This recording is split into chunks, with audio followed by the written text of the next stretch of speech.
Hey everybody, welcome along to episode 60 of Percussion Discussion. Hope we're all well out there. Please check out our social media. As always, you can find us on Facebook, Instagram, Twitter, and our world famous YouTube channel. If you wouldn't mind subscribing, that would really help us out. So thanks for that. And if you prefer to listen to your conversations on the go, all our interviews are available in podcast form, and you can find those to download on Spotify and on Apple Podcasts. So if you want to do that, then fantastic, get on with it. Leave a review as well if you wouldn't mind. Always nice to hear some positive, maybe even negative feedback. Who knows? Excuse me. On to today's guest, a drummer, American drummer with a rich history of playing drums for metal guitarists, including Michael Schenker, Marty Friedman, of course, former Megadeth guitarist. But for the last 20 years, he has been the mainstay drummer for rock god, I guess you'd call him, Steve Vai, an incredible drummer.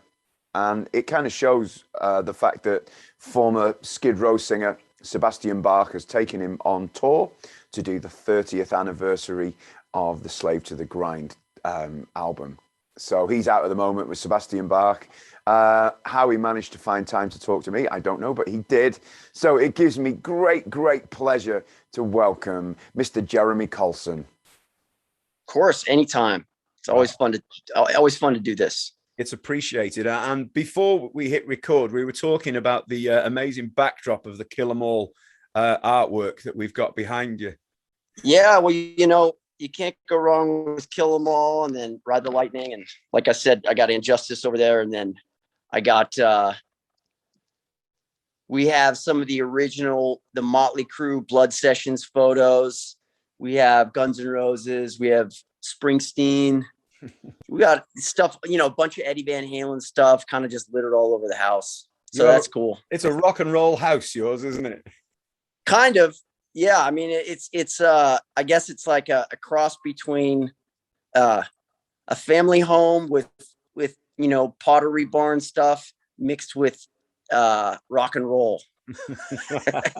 But you were saying that your wife was responsible for the posters, not you. That's amazing. Yeah, she loves. That's kind of how we met. We met at a concert.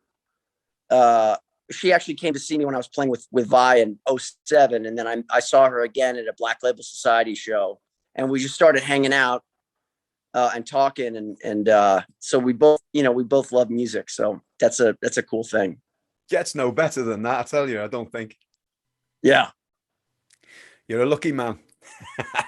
I am. I am. I got a good life. Yeah. Well, hey, look, as I said, it's really kind of you to do this. I think things hopefully are on the up and getting busier again. How's it been for you? I mean, it's been a strange year and a half, hasn't it, for everybody? Yeah. Well, it was interesting because I played with Steve Vai. We played a show at the NAMM show for his new Ibanez guitar that came out.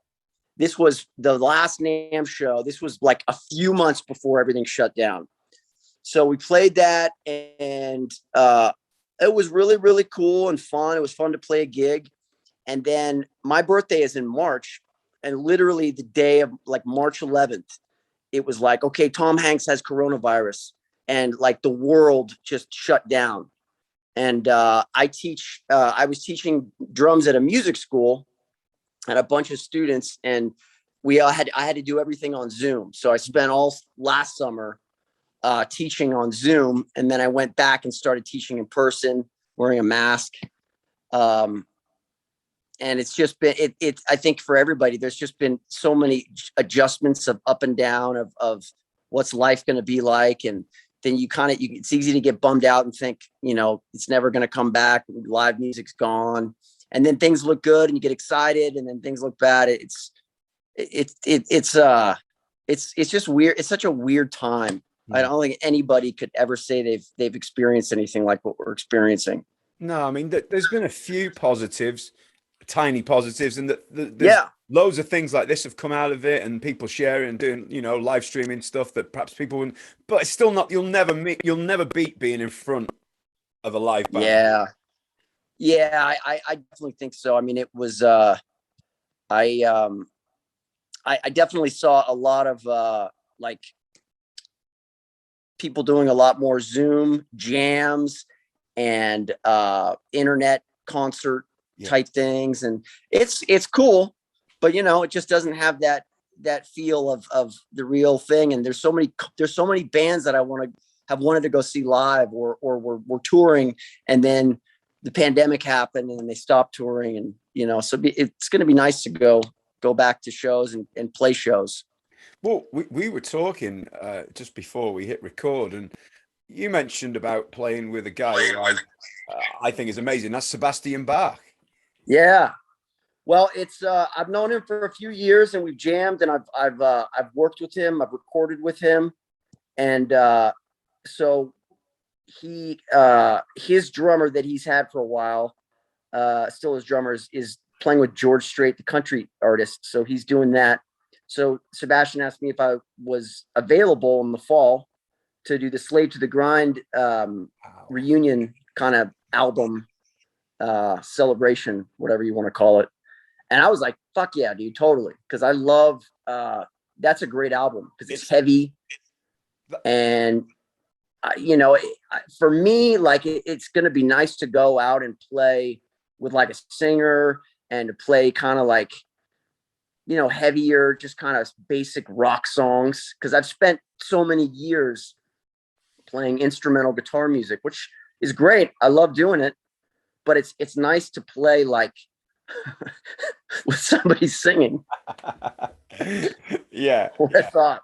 And especially a singer like that as well, who's got that range, and what a great front man as well, I know. I'm excited about it. I don't know how touring is going to be with the pandemic. I've a lot of people that I know who are out touring right now. It's very like you get off the bus or you get out of the hotel, you stay there, you wear a mask, you don't interact with a lot of people, just because if one person in the band or crew gets tested and they get it, then everything's postponed, and it just sounds like a nightmare. Yeah, that's so. Yeah. Fingers crossed. This tour is going to happen, and then right after that, I start with Steve Vai in the States, and then we hopefully go to a bunch of other places after that. That's the plan. Fingers crossed.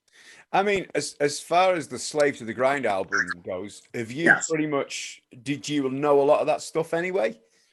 I didn't know, honestly. I mean, I knew the hits. I knew like Monkey Business, Slave to the Grind. And there's the last song on the album called Wasted Time. Yep. Which is a ballad. It's probably one of my favorite ballads of all time. I think it's just a great song. Yeah.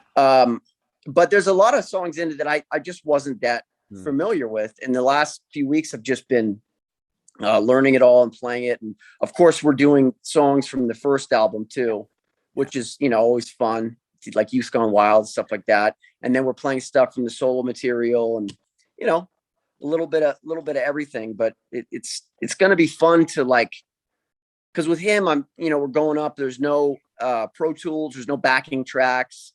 It's real raw, no keyboards. It's just like guitar, drums, bass, singing. And it's been a while since I've done that, because like with Vai, we have backing tracks, because we'd have like the last tour we did, we had a video screen in the background because it was the Passion Warfare reunion tour, and we had like things that had to line up. So, and same with like when I played with Billy Idol in 2010, I was with him for a couple of years, and same thing, there's like little tracks that we would play along to with a lot of the stuff. And that's how a lot of bands do it. But I miss that feel of like just four people, basic, kind of just jamming, like real raw. It's just been so long since I've done that. It's like going back to being a kid again, isn't it? Almost. Yeah. You don't have to worry about like, what if something crashes? I hate that. So are you going to go without in-ears on this one and just rely on No, I'm still wearing in-ears. Yeah. I got to wear in-ears because I know that, like, for me, first of all, a couple reasons. One, I have to save my ears because I've lost some significant hearing. It's kind of a bummer. At 43, after years of doing all this stuff, there's certain frequencies that have lost. And so I have to really try to protect them as much as I can. So the in-ears with, you know, a low volume of everything, is the smart thing to do. And also, you know, if you get a good in-ear mix, once you do that, then it's like, it's so comfortable. Yeah. You know, and I think a lot about that now. I think a lot of the younger drummers coming up now have no idea what it's like to have to just rely on wedges at a club and not being able to hear, or not even getting a wedge. Yeah. And just like having to just like fight for your sound. You can't hear anything. You just have to do it. Cause now everything, you can have anything you want. You can go to a club and have the best in-ear mix. Yeah. So when you do though, it's like, wow, this is great. I can really relax and I can hear all the like dynamics and intricacies. I know some of the older school, let's say, still don't. I mean, Simon Wright doesn't use in-ears. He just relies on a drum fill with double 18s and whatever else, and you know. Steve Vai's the same way. He'll do, when we do acoustic stuff, he likes the in-ears, but for the regular stuff, he's old school. You know, It's kind of like people that are, you know, they've been doing it for so long and they get used to a certain way, and then they, you know, it's like you see younger people with certain things. Well, why don't you use this technology? Why don't you try this? Some people just, they like to kind of go the way they've been going because it's just, that's what's comfortable for them. Yeah, sure. It's kind of the, if it's not broke, don't fix it. Pardon. Yeah, exactly. No, I get that. But you know, these young'uns these days, these young guys and girls coming through, they kind of they have it a little bit easier. In some respects, they have it easier with gear and technology. Maybe not with the gigs. There's maybe less gigs than there was, but yeah, I think they're a bit spoilt with it. I mean, you look at, I was lucky enough to interview Simon Kirk, Free and Bad Company, yeah? Oh, yeah. And he was talking about the Isle of Wight playing to, I don't know, 700,000 or something. In 1970, there was no monitors on the stage at all, you know? Can you imagine these days? No, I mean, and that's the thing that you know, the younger generation, they get, whether it's the equipment, the recording stuff, the drums, all that stuff. And I believe that there's a lot of plus and minuses to that. The plus is that I think that some of the technology and the being able to see things done on YouTube and the way, you know, pedals are made now, it's allowed certain things like double bass technique and things like that. It's to like just skyrocket, you know, like these dudes doing some of the doubles, the double bass stuff now. It's mind blowing. Yeah, sure. But at the same time, the thing that I don't like about some of the newer school drummers and some of the newer school sounds is that a lot of it has a triggered sound to it or a sampled sound to it. Yeah. And I think that you used to have to, a drummer used to really have to develop his own tone with the way they tune and the way they hit. Whereas with now, there's so much, you know, so much stuff is sampled and quantized. It's hard to have a you know, really feel, you know, hear the personality of certain drummers.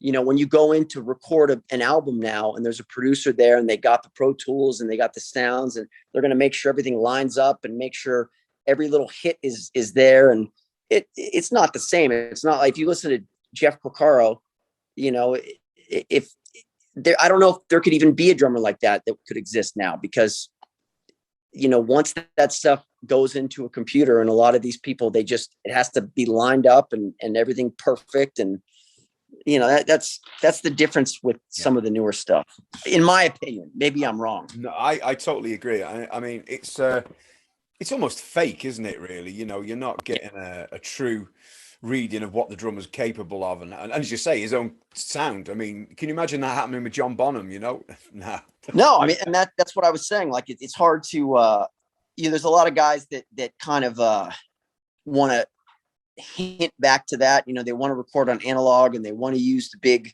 Ludwig drums and they want to try to do that open kind of sound. And I like it when I hear that, but you know, it's more of they're just kind of trying to like recreate John Bonham's sound, which is always kind of makes me laugh because everybody will get into arguments about how, no, he used this mic here. No, he didn't. He had this thing here and he did. Like, it's this big scientific debate on how John Bonham mic'd his kit and how he played and what he did. And I don't think as much thought was going on in his head about doing all that as people think. No. I think it was just kind of natural. Yeah, it's just that John Bonham thing.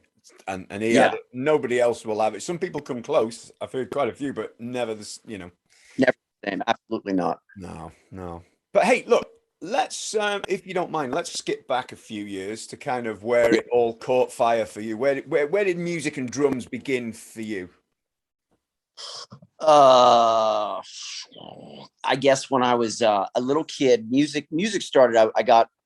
I discovered Ozzy Osbourne. I think I was like 6 or 7 years old, and I remember my dad getting me. I asked for the tape back when people got tapes of The Ultimate Sin with Randy Castillo and Jakey Lee, and I think Geezer was playing. And I just remember seeing that video of Shot in the Dark, and that was like the most exciting thing ever. Yeah. And I became obsessed with. He was like my hero and everything. And I had an older brother who took me to concerts, and it's an exciting thing for someone like me. I fell in love with heavy metal. Yeah. And picked up drums when I was like 10, and I was really into Lars and Lombardo from Slayer, and I started to get into the thrash stuff because I'm from the Bay Area. Okay. But then when I was 15 and I heard Neil for the first time, you know, when I really heard, when I discovered Rush. I had heard Rush before, but I really started to discover it. And then it was like total game changer, like everything, obsessed, couldn't get me off the drums. Yeah. Did you change the size of the kit at this point? Did you start adding? Yeah, totally. One of the big old, you know, I tried to replicate Neil's kit. I mean, I had 2 bass drums, 3 rack toms, 3 roto toms, 2 floor toms, cymbals, chimes, cowbells, go-go bells, you know, that all that stuff. Because it was just so it was so amazing to see a drummer create drum parts the way that he did. Absolutely. I had, you know, nobody has ever had such an effect. No other drummer has had an effect on me, I think, the way that he did when I was young. It really kind of directed me to really focusing and wanting to be not just I want to play in a band, but I wanted to be a drummer, like a drummer's drum. Sure. But it's funny. You mentioned The Ultimate Sin. That was the first Ozzy album that I got into as well. There you go. Yeah, and I have to say, to this day, that is one of my favorite albums, and Randy Castillo is one of my all-time favorite drummers. I just thought he was. I even bought the VHS of his. I can't remember what it was called. His like masterclass thing.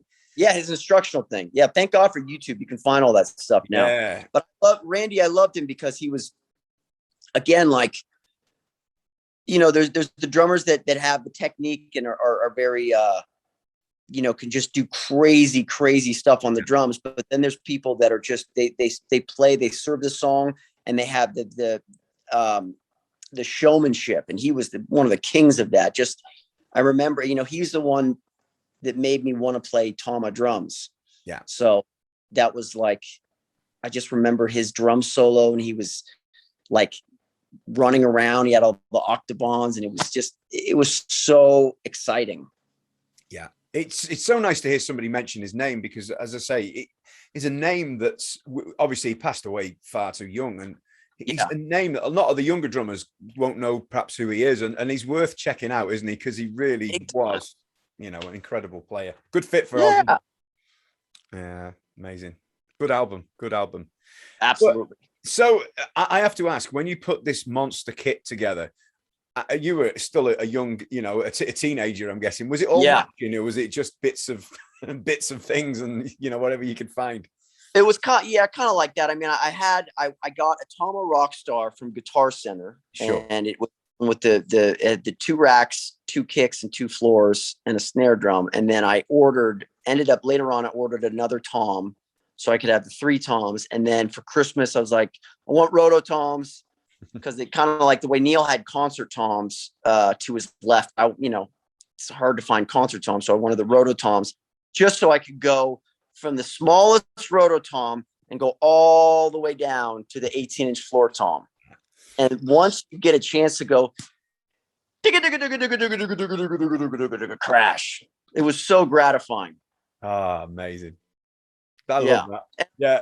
It's, and the thing with me is like, I eventually got really out of big drum kits, and I don't use a relatively big drum kit now, just because I had to kind of, I got inspired by a lot more basic drummers later on down the line. And that really was a big change. Like, Tommy Lee, John Tempesta, people that like, it was less about the technical part of it and more about the power, wanting to hit hard and just being solid. And like that to me is still to this day, the biggest thing that I try to do. And that's what's, I believe is gotten me all the gigs that I've gotten. Because you hit hard, don't you? There's no question. I hit too hard. I really thought that during this pandemic, I would maybe like lighten up a little bit, not break so many things. But I don't know what it is, man. I just like, I break cymbals, I break sticks constantly and dent heads, and no matter how durable they are. But it's part of my personality. I'm hyper, and I'm like a caveman, and it's just how I am.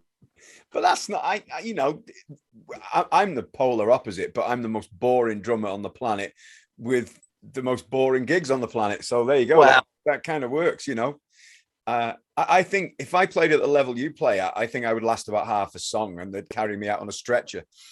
Well, here's the thing is that, like, everything I do, I'm just one of those people that likes to, I'm physically, like, I love to mountain bike and road. Like I'll climb like 6,000 feet on a mountain bike, and I'll do like hot yoga in a room that's like 105 degrees. And I go running, and I've always there's something about, exerting myself physically that it's like an addiction for me. It's like drugs for people. It's like, I don't know what it is, but it just calms my mind, my racing mind.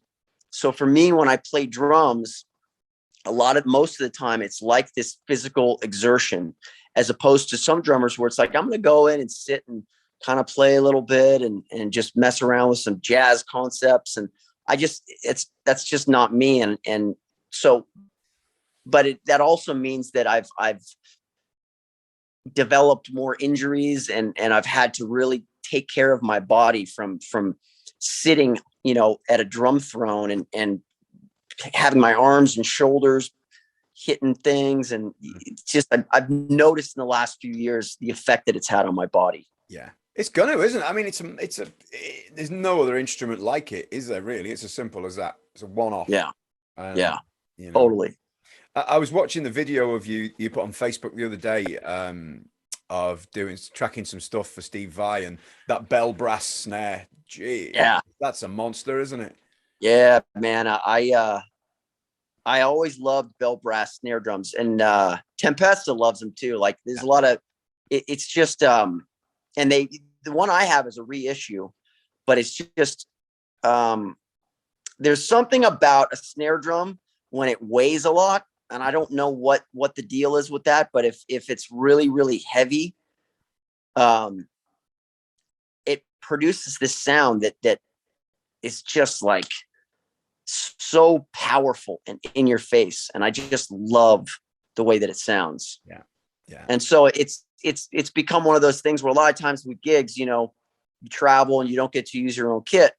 But the one thing I like to be able to do is try to bring my own snare drum and my ride cymbal, just because those are kind of two things that are a kind of big part of my sound. Sure. Yeah. It must be, I guess when you go on tour and you're not using your own gear, I guess it's quite it must run through your mind. But what am I getting? Is it because we know drums and cymbals can all sound different if they can be exactly the same model? Cymbals in particular, they're quite a personal thing, aren't they? Yeah, definitely. I mean, it can be. I don't know. For me, a lot of times it's more about the hardware. Like if it's sturdy hardware, I can deal with it. But because the worst thing in the world is like, okay, it's a rental kit and the hi-hat stand is wobbling and it won't, it won't stay, when you tighten it, it won't hold. And the cymbal stand, there's no booms, so they're straight stands and they're weak and they won't hold the cymbal. That's more of an issue to me than the actual drums. So I like to, a lot of times when I travel, I like to just make sure I have my own hi-hat, ride cymbal, snare drum, and pedals. Everything else I can. I find it hard to believe that rental stuff, it can be that bad at your level of touring. You'd think. Well, it depends. Most of the time, it's always good. Especially me. I've been with Tama drums. I've endorsed Tama drums since 2002, 2003, right when I got the Steve Vai gig. Yeah. And so anytime I travel, the Tama always gets me a rental kit and it's always awesome. Yeah. But there are times where there's some places I've played in the world which are in the middle of nowhere. Like we did a couple years ago, we did 5.5 weeks in Russia. And I'm talking like Siberia, like, a bunch of shows in like weird parts of Russia.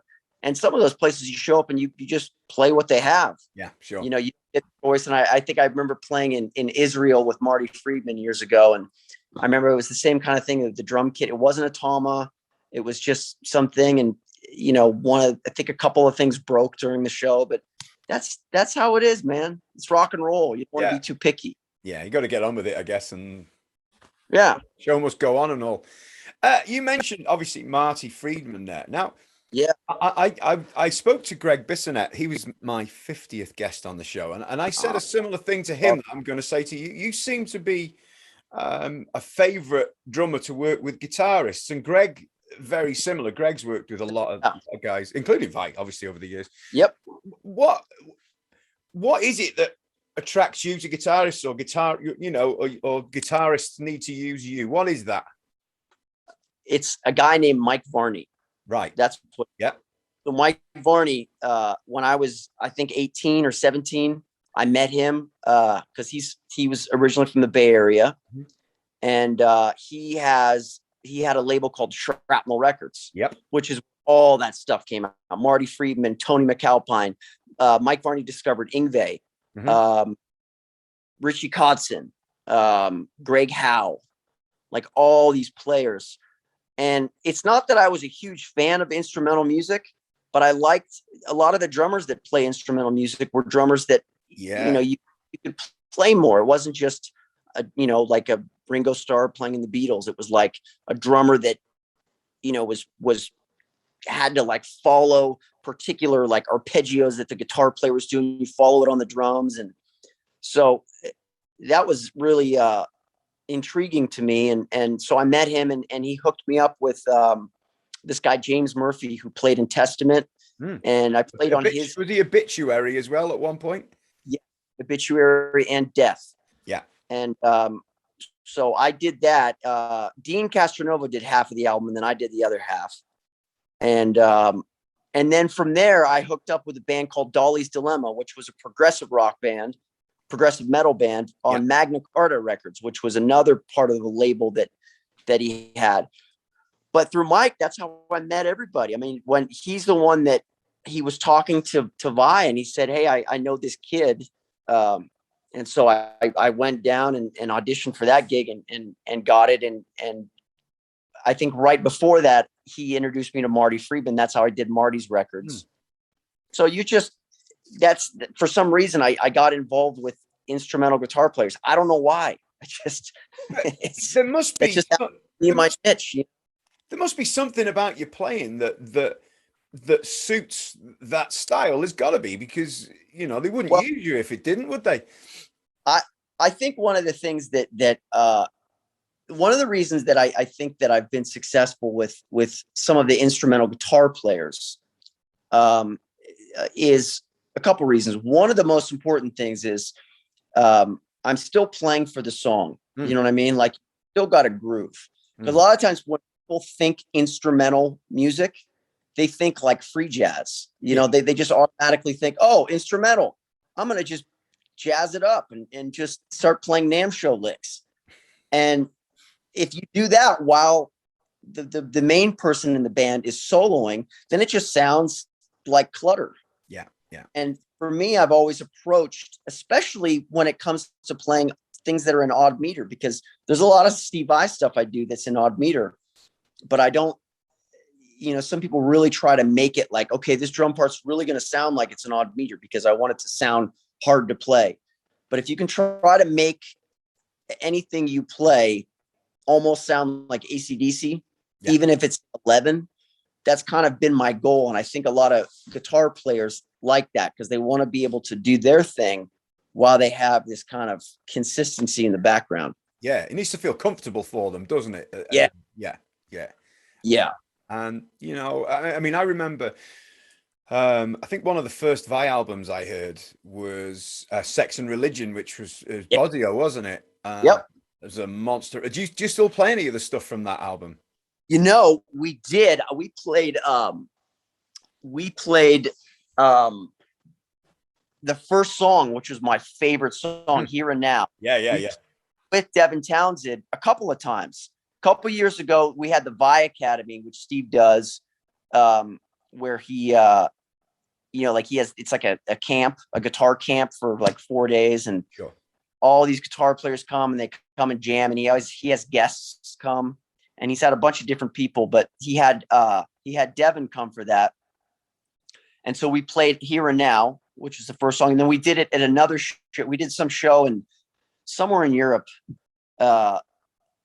And he did that as well. So that was like a dream for me because I remember being, and I loved that song, the way Bozio did his fills and the album had singing on it. And it had Devin Townsend singing, he's just like one of the most talented human beings that's ever lived. Ridiculous. What? I mean, he was a kid, wasn't he, when he recorded that? Yeah. 18 or 19 or something? Something like that. Yeah. Super young. But, you know, guy is just a genius. Wow. Incredible. So obviously, you know, I mean, Marty Friedman, I guess I think you did the album after he'd left Megadeth. I think it's about 2000, 2001 when he left Megadeth. 2000, I think. Yeah. Or 2001. I think it was 2000. I think it was, no, it was 2000. I think it was after 9/11. I'm trying to remember. It's so weird because that period of time, you know, and in a lot of times in the States, you know, when I think back on things, you think pre 9/11 and then post 9/11. Sure. But I remember, doing that album with him. It was Music for Speeding. And that came out on Steve's label, Favored Nations. It was going to come out on Shrapnel, but then it came out on Steve Vai's label. So that, you know, and I did that before I met Steve, but Steve had heard that album. So I think that might've helped a little bit. Yeah, sure. It's a great album. Really good. I've heard quite a bit of it a long time ago. But... Yeah. I had a lot of fun doing that because it was, that was one of those albums where I really started to develop my own style. Yeah. Just from the experience that I had started to get from touring with like Michael Schenker and a couple other bands. And just, I felt like I started to discover my style on that album. And then I did like 3 or 4 more albums with him, going to Japan and recording them and stuff. Amazing. Well, I'm just going to jump back. You mentioned that, is it Dale's Dilemma before? Yeah. The album you did with them, I was listening to that over the last week, and it's a great album. And it's kind of held up over the years, hasn't it? It still sounds current. And I hear Neil Peart and Mike Portnoy in there, and that's full on prog, isn't it? Prog, dude. My style is so different now. I mean, I was 19 years old. Yeah. And I was just like, you know, my style was very, very proggy, very Portnoy influence. And, I love Mike. He's a friend of mine, and he's big. It was a hero of mine, big influence. And he's another one of those guys that was a big time game changer with drum parts, the way he orchestrated them and the way he did what he took, the same way that Neil kind of changed the game. He kind of took that and took it to another level. And, so that album, was definitely a lot of Portnoy influence. Living in Fear is the track that jumps out at me. Yeah. Shit, listen to this. This is amazing. Yeah. I started listening to that album again because the singer from that died a few years ago, and I think back and I remember him, and I just remember how proud I was to do that. What a big thing it was when you're that young and I was in a progressive metal band. That's what I totally wanted to be in, and it was a great record. It still holds up. He had a great voice. Wow, he did. Yeah, amazing. Really great album. But hey, but yeah, you're with Steve Vai, and I was thinking about this before. You look back at the drummers that he's used over the years. I mean, Virgil, Terry Bozzio, Bissonette, with Abe Laboriel, has he done some stuff? Yep. He can literally have any drummer he wants in the world. Yeah, you're the man. That must be a nice feeling, right? Knowing that you're the guy. I know you probably won't say it because you're pretty humble, but it must be, it's a hell of a compliment, I think. Well, I thank you. I mean, it's nice. I think there's a lot of factors that go into that. And one of them is being able to hang with people. A lot of people think it's ability, of course, is important, and you got to be able to play, you got to be able to back it up. But you got to be able to hang, and I think that Steve and I we've always had a pretty close relationship, and he's seen me through some really, really dark times, and is always kind of been really patient with me. Again, dude, last week I was in the studio recording, and I'm telling you, man, you go in there and you have to be able to be patient and push yourself as a musician, because he will ask for certain things and you have to do it on the spot and learn it on the spot while people are waiting. And it's a pressure thing. And, there's some drummers or there's some musicians that would be in that situation. They would get frustrated, or they get mad, sure, or they wouldn't want to do, or they get, they feel like, oh, that's not how I play, and blah, blah, blah.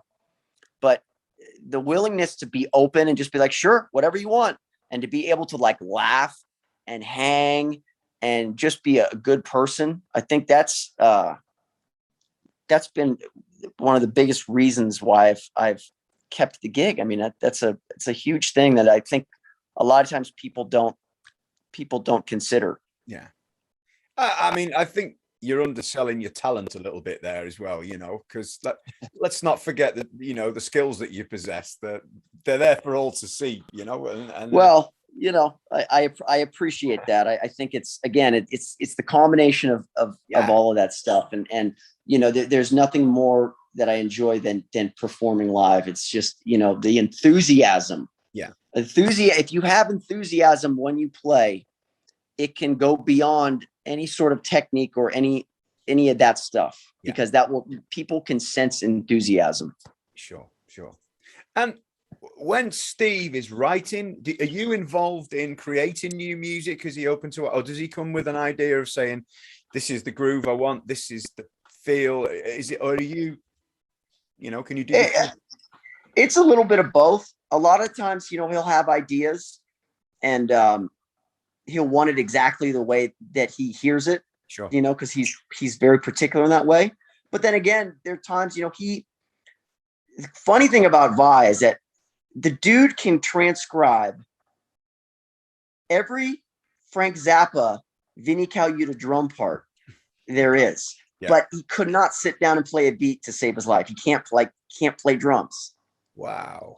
But he can transcribe all of it. So sometimes he'll have these, like it happened last week, he'll have these ideas that aren't maybe naturally drum friendly. It's not something that a drummer would naturally do. But that's one of the coolest things, because that's another example of pushing yourself. Say, okay, maybe this isn't a natural feeling kind of thing, but how can I do it to make it feel natural? And that's how you get better, is not to play stuff that you're just comfortable with. It's to play stuff that maybe doesn't make sense at all, or maybe it's really challenging, and to do it enough to where you get it to where it's natural. And so a lot of times he'll have, that's how we'll do stuff. But then other times we'll play and I'll say, well, maybe we could just, how about this groove? Well, that's cool. Let's do that. It's a little bit of everything. And I think that's from years of him and I touring together. I mean, him and I have played together for so long, and when we play, him and I have this eye contact thing. I know we kind of speak the same language when we start playing. That's amazing, because I'm guessing it must be almost 20 years now. Is it? Yeah. Yeah. Since 2002. So that's a long time in any band, isn't it? Yeah, so, it is. It is. I'm really really grateful to still be with him. And the amazing thing is, you get the time and the freedom to go out and do something like the Sebastian Bach tour, which is going to be great fun, isn't it? Yeah. I've had a lot of fun. And that's the thing with Vi. We'll do really long tours, and then we have really long breaks, and then I get a chance, to go out and do other stuff. Like I remember when I was doing the Billy Idol gig. I remember rehearsing at this place called Mates in LA, and I was rehearsing with Billy Idol in the afternoon. And then right after that, I would get in my car and drive right down the street to the other rehearsal thing and rehearse with Vi. Jeez. So I always look at, like, what was the pinnacle of like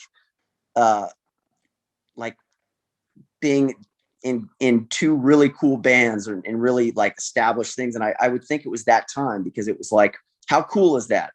I'm going to rehearse with Billy Idol, and then I'm going to rehearse with Steve Vai. And then, eventually I had to choose between the two because they were conflicting. Sure. But it's great being able to do that. That's incredible, isn't it? And I know, harking back to the Billy Idol tour, I know you did Download, didn't you, in the UK with Billy Idol? How was that gig? Can you remember? Oh, it was one of the, it was a, there's gigs that I'll always remember. And I think that might be the biggest gig that I ever played. I think, because it was close to 90,000 people. Sure. And we started playing and it was raining. But it was really exciting because it was just a huge gig. And that playing with Billy, I definitely got to play some really big shows. Sure. Big festival shows and stuff. That was exciting. Oh, that's good. Well, look, you've had an incredible career so far. I mean, you're still a young guy. You're younger than me. Most people are. Well, you've had such a diverse sort of career so far. You've played with, you're quite comfortable in a lot of styles, aren't you? You make yourself into a bit of a chameleon, which is brilliant if you're going to be busy. Yeah. And it's all ahead of you still. But we were talking before, things are coming back now. And I'm just, I really hope we get to see you over in the UK again, hopefully very shortly. And yeah, it's scheduled with Vi, but again, it's just, yeah, who knows, man? It's so iffy right now and uncertain. Yeah. But I think things are. I think the world is going to get through this. I hope so. I mean, over in the UK, we've had Reading and Leeds Festival go ahead this weekend. Loads of festivals, smaller festivals. There's festivals happening everywhere, So things aren't being canceled out there. No, not that I know of. No, there's tours are still happening over here. There's bands playing regularly all over the place. So how are people how are people with like wearing masks and stuff out there? Are people pretty I guess I think masks in England are and in Wales where I am, that you in England I don't think you have to wear a mask anywhere apart from maybe in a hospital or something. Okay. Like that. You still can, obviously, it's your choice, but generally people I don't think aren't. So I think it's almost a feeling of back to normal, which it isn't. So I just hope it doesn't. Well, see, that's cool because that's what happened here. It was like a few months ago. It was like, okay, if you're vaccinated, which I am, you don't have to wear the mask. That feeling of like, oh, I can start going into stores without a mask and I can start doing things. Sure. And then like, oh, Delta variant, and then masks back on. And, it's kind of a bummer because it was like this excitement of like, oh, yes. And then, oh, nope. Yeah. Well, but it does feel like things are kind of getting back to where they were. But deep down, you kind of know that it's not the same and stuff can happen, stuff can change, So I just hope it doesn't, because everyone wants to get things going as they were. Everyone wants to see favorite bands, favorite drummers, and that's. And I think that people there's only so much people can be like, okay, you know what? I'm not going to stay in my house for the rest of my life. I'm not going to, I will. You can't shut the economy down. I can't stay in my house. I can't. You can't quarantine forever. Things have to just eventually go back to not normal what it was, but I think there's going to be a change. Close as we can get. Yeah. Jeremy, look, this has been an absolute treat. Thank you very much. Yeah, man. Dude, anytime, man. I hope when we get out of the UK, we'll hang out. I'd love that. That would be pretty amazing. Yeah, that would be very cool. Awesome. And it'd be good to meet up with you. And thanks for your time. Really appreciate it. Anytime, bro. Good luck with the Sebastian Bach tour and whatever all right, else. I'll let you know how it's going. Good man. Cheers, Jeremy. Thank you. All right. See you, bud. Bye-bye.